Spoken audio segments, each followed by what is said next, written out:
मित्रों, महाभारत की कथा में आपने कई बार द्रुपद कन्या द्रौपदी के साहस, क्रोध और वीरता के बारे में पढ़ा होगा, लेकिन उसकी सुंदरता के बारे में कम ही लोग जानते हैं। तो आज की हमारी इस प्रस्तुति में हम आपको पांचाली के सुंदर शरीर के बारे में बताएंगे। नमस्कार और स्वागत है आपका द डिवाइन टेल्स पर एक बार फिर। बता दें कि अधिकतर लोगों को यही लगता है कि महाभारत का असली कारण पांचाली यानी कि द्रौपदी ही थी, लेकिन मित्रों असल में महाभारत युद्ध के कई कारण थे। खैर, क्या कभी आपने द्रौपदी के सौंदर्य के बारे में सुना है कि वो कितनी खूबसूरत थी? अगर नहीं तो बता दे कि हिंदू धर्म ग्रंथों में पांचाली की सुंदरता के बारे में बहुत ही विस्तार से जानकारी दी गई है। यज्ञ से जन्म लेने के कारण वो बहुत ही आकर्षक थी और उसका नाम यज्ञसेनी रखा गया। लेकिन क्या आपको पता है कि उनका एक नाम कृष्णा भी था और उन्हें ये नाम इसलिए मिला क्योंकि पांचाली का रंग सांवला था। ऐसा कहा जाता है कि उनके शरीर से हमेशा सुगंध आती रहती। उस सुगंध से मंत्रमुग्ध हो मनुष्य अपना सब कुछ भूल बैठता। उसकी मांसपेशियां कोमल थी और उसका शरीर फूल के समान मुलायम। लेकिन मित्रों, जब उन्हें क्रोध आता तो उनका शरीर बहुत सख्त हो जाता था। युद्ध के समय उनका यही कोमल शरीर पहाड़ की तरह मजबूत दिखने लगता। बता दें कि यज्ञसेनी द्रौपदी स्वर्ग की अप्सराओं से कम नहीं लगती। उनकी खूबसूरती के चर्चे हर तरफ थे। उनकी सुंदरता को देख कोई भी उनकी तरफ खिंचा चला आता और उनका व्यवहार भी ऐसा था कि वो किसी से कुछ देर बात कर लेती तो सामने वाले व्यक्ति का मन जीत लेती थी। उनके इसी आकर्षक और मनमोहक स्वभाव के कारण बहुत से राजा महाराजा उन्हें अपना बनाने की इच्छा रखते। अब अगर बात करें द्रौपदी की निडरता की, तो उसने कभी भी अपने जीवन में न तो हार मानी और न ही कभी किसी से भय खाया। इसका एक प्रमाण हमें उस समय मिलता है जब भरी राजसभा में उनका चीरहरण हुआ और किसी ने भी ये पाप होते नहीं रोका। तब द्रौपदी ने वहाँ सभा में चुप बैठे भीष्म पितामह, द्रोणाचार्य और कृपाचार्य जैसे महान योद्धाओं को बहुत सुनाया। इसीलिए ऐसा माना जाता है कि द्रौपदी कोई साधारण स्त्री नहीं थी। उनका शरीर जितना कोमल था उतना ही उनकी हिम्मत वज्र की तरह कठोर। अब मित्रों, इसी के साथ द्रौपदी के कई रहस्य भी थे जो सिर्फ राज बनकर रह गए। तो आइए एक एक करके उनके बारे में भी जानते हैं।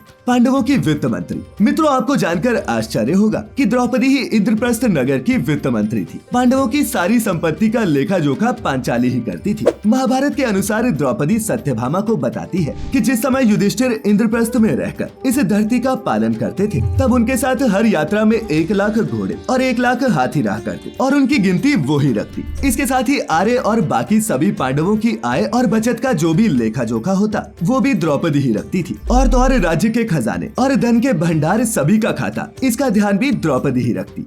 मिला था वरदान। मित्रों, पौराणिक कथाओं की माने तो द्रौपदी को बाबा भोलेनाथ से आजीवन कुंवारी रहने का वरदान मिला था। उस वरदान के कारण ही पांचाली अपने सभी पतियों के साथ एक तरह का व्यवहार कर पाती और अपने सभी पतियों के साथ पत्नी धर्म को निभाते हुए भी यज्ञसेनी हमेशा कुंवारी रहती थी। माँ काली का अवतार। मित्रों, एक मान्यता ये भी है कि द्रौपदी माता काली का ही रूप थी। दक्षिण भारत के कई इलाकों में ये माना जाता है कि उनका जन्म सभी घमंडी राजाओं को खत्म करने और भगवान कृष्ण की मदद के लिए हुआ था। इसीलिए उन्हें भाई बहन माना जाता है। मरने से पहले कही ये बात। मित्रों, पांचाली के बारे में भविष्य पुराण कहता है कि वो अपने पूर्व जन्म में एक विधवा ब्राह्मणी थी, जबकि कुछ में उन्हें इंद्राणी और देवी लक्ष्मी का स्वरूप भी बताया गया है। अंतिम समय में पांचों पांडव और द्रौपदी जब स्वर्ग जा रहे थे, तब पैर फिसलने के कारण जब वो नीचे खाई में गिरने लगी, तभी भीमसेन ने उसका हाथ पकड़ लिया। भीम द्रौपदी को नहीं बचा पाए, लेकिन अपने प्राण त्यागते हुए द्रुपद कन्या ने पवन पुत्र भीम से कहा था कि अगर फिर से जन्म मिले तो मैं तुम्हारी धर्म पत्नी बनना चाहूंगी।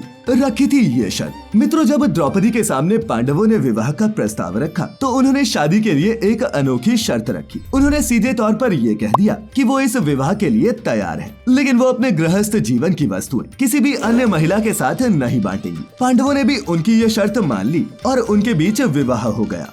किससे था सबसे ज्यादा प्यार? अब पांचाली थी तो पांचों पांडवों की पत्नी, लेकिन फिर भी वो पांचों पांडवों में सबसे ज्यादा प्रेम कुंती पुत्र अर्जुन से करती थी। लेकिन मित्रों, अर्जुन द्रौपदी से नहीं बल्कि श्री कृष्ण की बहन सुभद्रा से ज्यादा प्रेम करते थे। वहीं भीमसेन का द्रौपदी से विशेष लगाव था। पांडवों में से भीम ही एकमात्र ऐसे थे जो पांचाली के साथ होने वाले अन्याय के खिलाफ सबसे पहले आवाज उठाते। चीरहरण के दौरान भी सिर्फ भीम ने ही विरोध किया था। दुशासन वध की प्रतिज्ञा भी पवन पुत्र ने ही ली थी और द्रौपदी की प्रतिज्ञा को पूरा भी भीम ने ही किया। खास मित्र। अब मित्रों, द्रुपद कन्या भगवान माधव को ही अपना सच्चा सखा, साथी और भ्राता मानती थी। एक वही थे जो संकट के समय में द्रौपदी के साथ खड़े थे। हस्तिनापुर की राज्यसभा में अनहोनी होने से कृष्ण ने ही बचाया था। जब दुशासन पांचाली को निर्वस्त्र करने की कोशिश कर रहा था, तब भगवान कृष्ण की ही लीला के चलते उनकी लाज बच पाई थी। व्यक्तित्व। अपने जीवन में द्रुपद कन्या ने न तो कभी किसी से हार मानी और न ही वो कभी किसी से डरी। राजा महाराजा और वीर योद्धाओं से भरी सभा में जब उन्हें निर्वस्त्र करने का दुस्साहस किया गया, तब उन्होंने भीष्म, द्रोणाचार्य और कृपाचार्य जैसे कई महान योद्धाओं की निंदा की। तो मित्रों, आज हमने जाना कि कैसा था साहसी द्रौपदी का सुंदर व्यक्तित्व, साथ ही उनसे जुड़े कुछ रहस्य भी।